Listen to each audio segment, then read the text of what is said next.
research out there is really that there's no one specific thing that we can say when that happens that causes bipolar, but the general feeling, bipolar is a brain chemistry issue. So there are neurotransmitters that just aren't functioning in the same in the same way as most of our brains are functioning.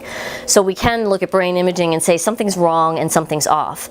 The cause to that is generally thought to just be genetic. So you're either born with it or you're not.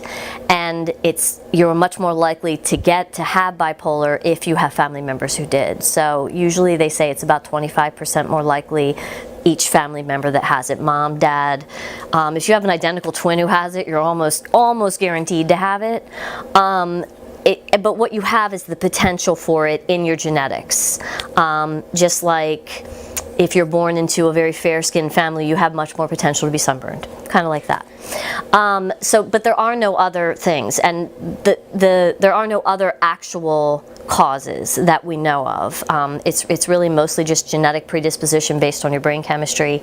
There are environmental things that can trigger it, like severe lack of sleep, or using drugs, or being in a very abusive environment.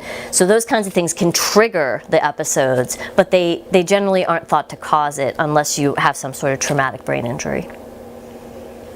So, does bipolar disorder specifically target a group? It actually doesn't. And this is kind of unique for bipolar versus a lot of other psychological disorders. It's almost evenly across men and women.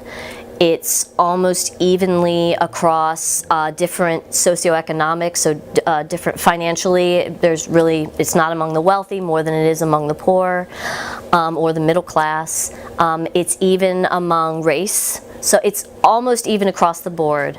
The major place where it shows up more is that it tends to show up more a little bit later in life, meaning early 20s is usually when you first see a manic episode. There's plenty of documentation that there are kids who people see it in. Kids are often misdiagnosed with other things, childhood disorders, and it winds up being bipolar. But bipolar can occur when you're younger. But most frequently what you see is probably someone who's been depressed for a while, and then you notice manic episodes in their 20s.